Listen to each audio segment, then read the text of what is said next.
There's a new video game out from the current darlings of video games, From Software.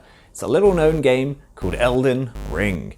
Now, you might have heard about it, people are talking about it, they're thinking about it, and even dreaming about it. And I, for one, am quite excited for it. The Elden Ring. Oh, Elden Ring. Okay, well, maybe not that excited for it. So, Elden Ring. Oh, Elden Ring. Yes, it's from the same depraved minds that brought you games such as Demon's Souls, Dark Souls, Dark Souls 2, Blood Souls, Dark Souls 3, and of course, Souls, Die Souls. These are games that are well known for being tough as nails and so unforgivingly hard that, well, if you look at them the wrong way in the pub, they would follow you home and smash your windows. And, well, Elden Ring is no different. And if anything, it's much worse. However, a lot of people upon hearing this might already know that they're definitely getting this game from previous experiences and loving the series. Others who have also experienced this might have immediately been struck by a deep trauma flashback of skeletons in a graveyard and it being bad. But Elden Ring is not quite like all the other girls. You see, Elden Ring has something that might possibly entice you to partake in this particular bout of masochism, and that's its open world. Elden Ring takes to open worlds in the same way that, in what is probably an overused comparison, Breath of the Wild does. Wherever you stand in the world, if you glance across the horizon, you will likely find something that catches your eye and makes you want to explore it. A creepy church, some ruins, or maybe a literal walking rock with a bell on it. Yeah. But none of this is on the map. It is all uncovered naturally, by yourself. So you're not just going from one corner of the map to the other, hoovering up any doodad and trinket that's indicated on the map. The key thing here is that it is very easy to follow the critical path for each area, as a number of your sites of grace will ominously point in the direction for you to go to progress. But if you simply do this, you'll inevitably hit a wall that looks mysteriously like a couple of birds with bombs strapped to their legs.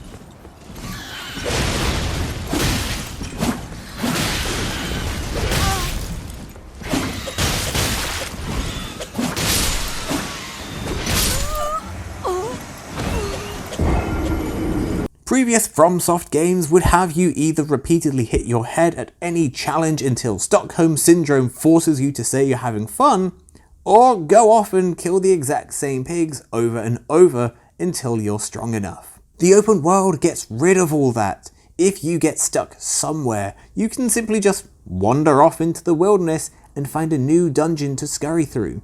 Sure, you're still just kind of completing superfluous tasks, but they feel so much more rewarding from how precious leveling up is, as well as each dungeon being a tight Souls experience.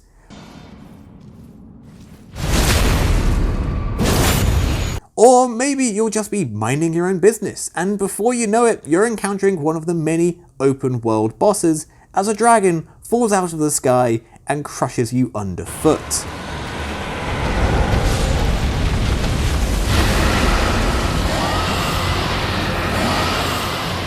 Oh yeah, this is a FromSoft game, and oh yeah, they're well known for breaking your legs and calling it Tuesday. From Software are well known for their games that require precise timing for your dodging, your blocking, your parrying, and maybe even attacking every now and then, and so routinely fill their users with some level of despair as you're trying to overcome this incredibly difficult challenge. And Elden Ring is no different and really does not wait around to dip you into the hard end of the swimming pool. Oh wow, I'm in the open world of Elden Ring. I've just stepped out of the tutorial cave and I've a whole new world to explore. Oh, hey there. Hey little fella. You're the first thing I've seen since stepping foot into the world. How bad can you...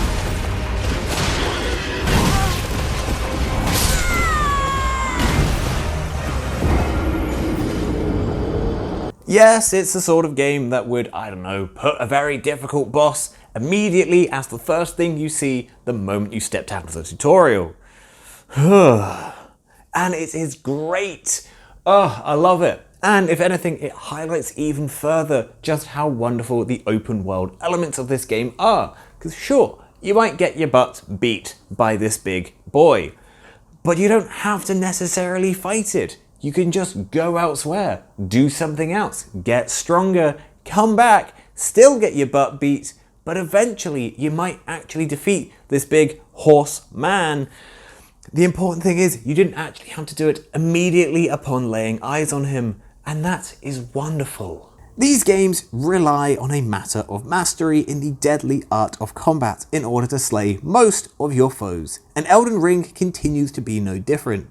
It's an action RPG that will have you hitting things with your big pointy stick, except the enemies also have big pointy sticks, and they hit hard.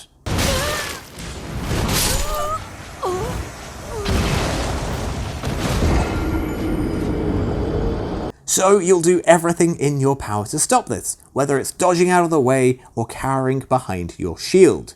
However, things aren't quite so simple. These games rely on some of the most interesting words you'll come across. Stamina management.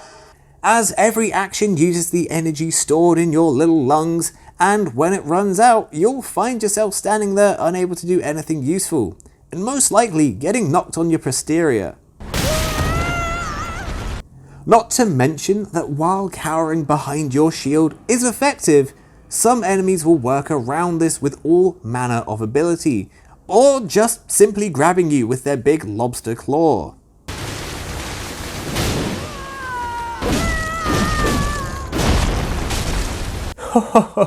Oh, Elden Ring. Now, the true mark of mastery in these games isn't just from rolling around and not taking any damage, because, you can all hit the dodge button quite effectively.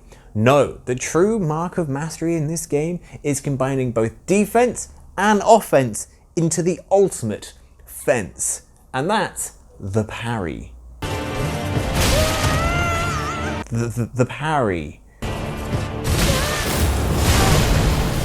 The parry?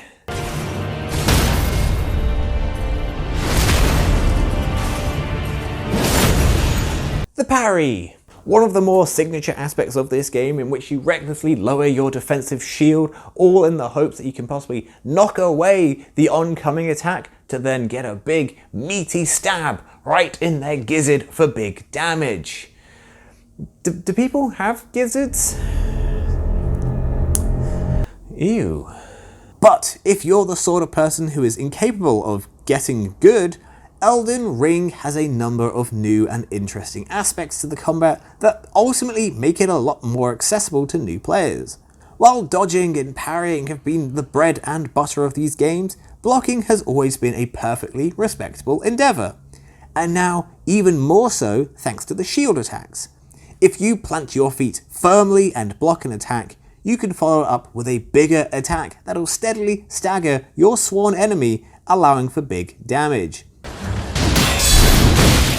This doesn't necessarily negate all the skill involved, as you still have to normally wait for a bit of an opening to attack, as enemies are likely to combo, and trying to take a swing at the king while this whirling dervish of blades is spinning is likely to end badly.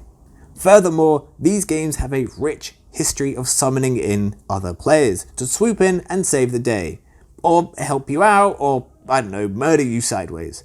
And while that's always been an option, results routinely varied. Elden Ring introduces ashes that allow you to summon a pack of monsters to aid you in certain battles, and they don't necessarily have the same feel as summoning in another player. Partly down to them being AI controlled, and also partly down to them just being a big pack of angry ghost wolves.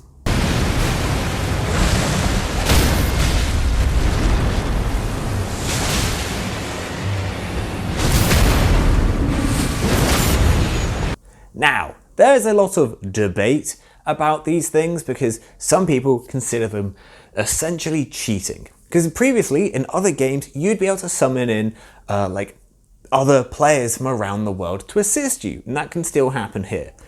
But that, generally makes the game quite a bit easier.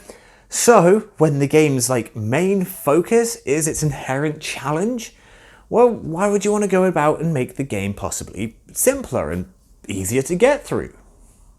Oh, well, f*** 'em. You see, these summons are nifty and just fun to use. Because for starters, most of the time, well, they are different because they are AI controlled instead of player controlled. And because they're a bunch of monsters, you have access to a variety of skills, or they have access to a variety of skills, that the player might not necessarily ever have.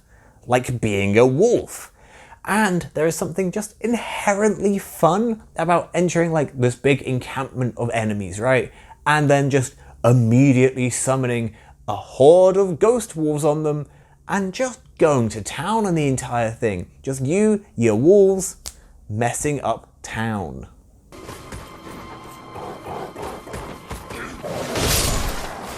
The only other combat addition to really mention is the weapon skills. Previously, you'd only have fancy magic skills if you played a fancy magic person. But with Elden Ring, you can alter your weapons to give them a variety of cool and interesting skills, and as you explore, you'll find new and cool abilities, meaning your combat isn't exclusively just hit with stick, but maybe something else entirely. This shift towards skills gives you the feeling that the game really wants you to maybe play a bit more of a hybrid build, alternating between magic spells, skills, summons, and your whole hog of combat specials. And it will just slowly weep if you spent the entire game, I don't know, using the weapon you picked up at the very start due to having good dexterity scaling, and then also not touching any of the skills because you want to preserve that dexterity scaling, and just hitting everything with your metal stick? Oh no. Yeah, I kind of feel like I missed out on about half of the combat mechanics in this game just by simply having no magical prowess at all, which is a shame because on my many explorations covering every inch of the game to the point where I basically platinumed it, it sucks because a lot of things I'd unlock I couldn't use because I was going for a build that didn't have any magical powers, and the game just seemingly really didn't want to actually cater to that much because there's basically a handful of weapons that actually work with this thing. Don't let me fool you, this is still a FromSoft game, and despite all these wonderful additions that make the game more accessible and more varied and just generally better, you will still come across the classic problems that you always will during this style of combat, such as, I don't know, accidentally rolling off of a cliff during a fight.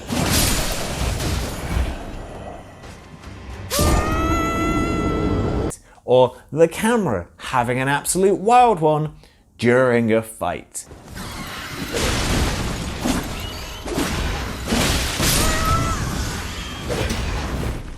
Or even just being so overwhelmed by enemies with the kind of simplish AI that you just get absolutely murdered in a corner during a fight.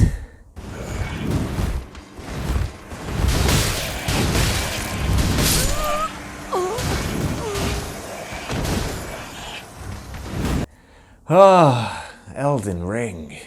Also, the open world stuff is truly great. There is so much pulling you hither and thither, and you're exploring the land voraciously. The opening area is so jam-packed with stuff to do that it is incredible. Later areas feel slightly less well realized, or at least they feel a little emptier here and there, and there's less going on. And also, you might find though that if you do partake in the exploration a bit too much, well, you run the risk of becoming quite over-leveled, and then suddenly a lot of the bosses aren't really a challenge anymore. There are, to put it politely, a hecking load of big bad enemies for you to fight at the end of many dungeons, and just spread all over the place, and a large number of these are actually just enhanced enemies. As you fight more and more of these, getting big injections of experience, you'll shoot up in levels and then bosses no longer become that much of a problem. Hilariously, regular enemies often prove to be the biggest pain due to just their constantly attacking and aggressive behaviour, and generally being a nightmare.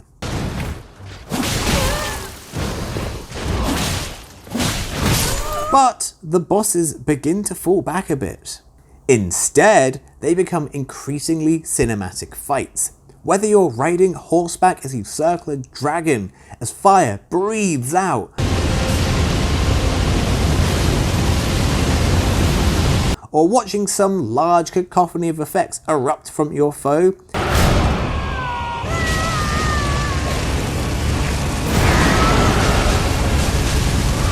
there are a number of boss fights that are memorable and awe-inspiring, and the story bosses are all the more impressive. However, when they're no longer a challenge, it does harm the story a little bit when you're supposedly fighting a god or demigod, and well, it died in one attempt and didn't prove that much of a challenge, and also didn't even give you a single level up for the privilege. The story bosses are exceptional. They all have these wonderful boss arenas and scenes to introduce them and spell effects, and everything feels so epic. But at the same time, the obtuse story can often mean that, well, you don't really know why you're fighting this thing. You just sort of are fighting this thing. Hey, what boss are you fighting? Oh, it's a boss called Gregir, the Greg Omen.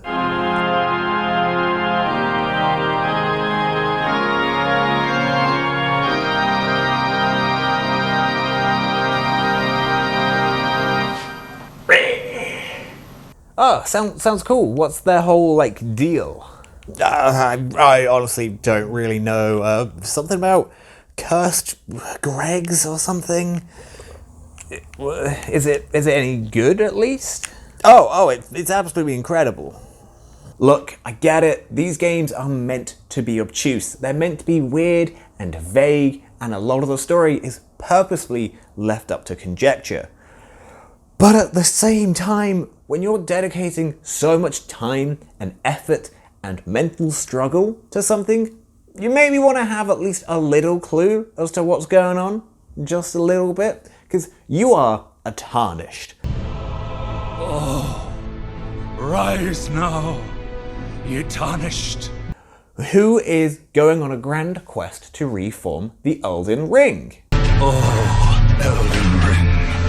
Yeah, and hopefully become the Elden Lord, which is a thing, and you're doing this for reasons.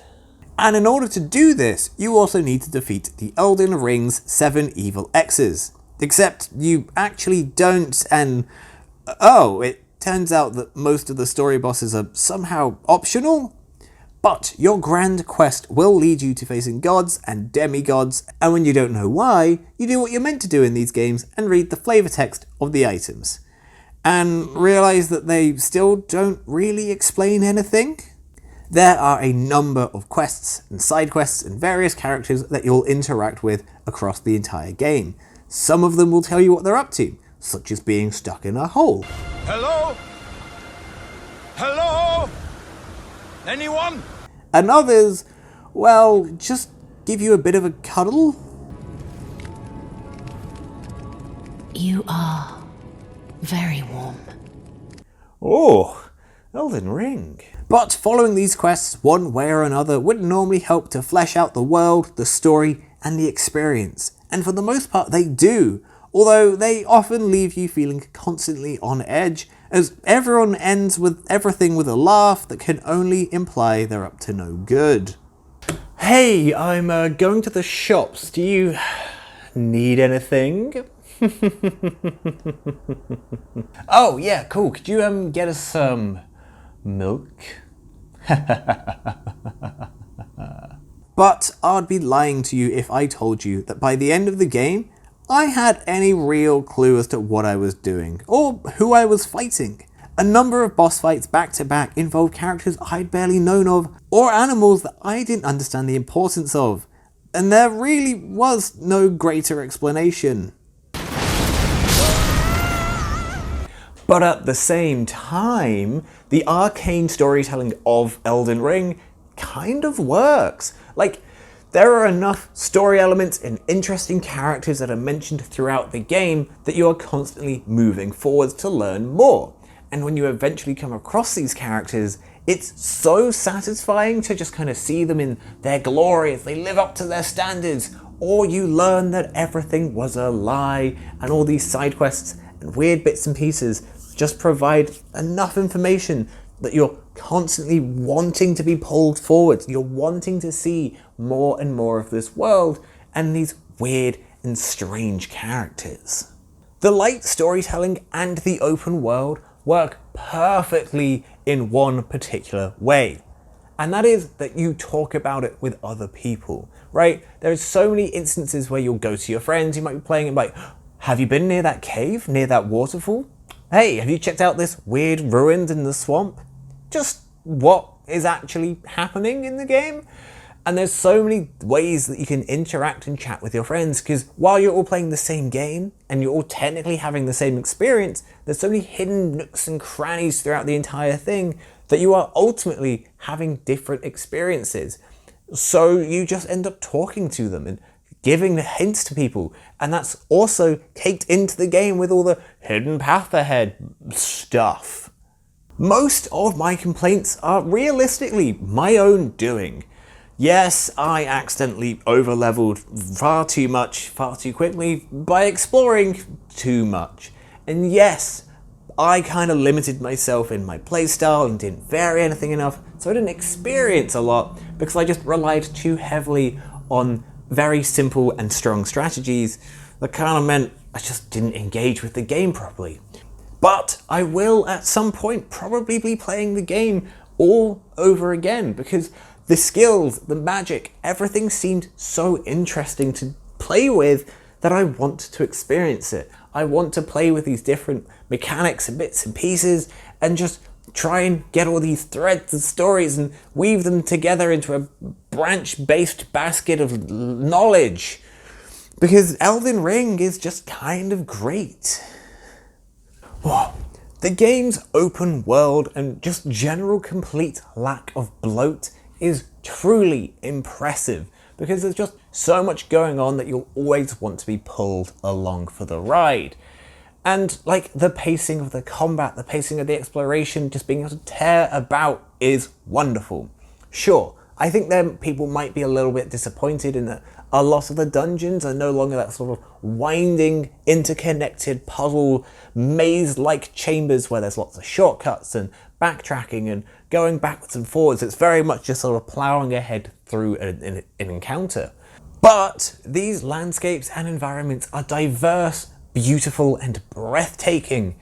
And the main pull of Elden Ring is exploring. It's exploring the world, finding secrets, finding something new and interesting, or maybe just finding yourself face to face with an angry dragon.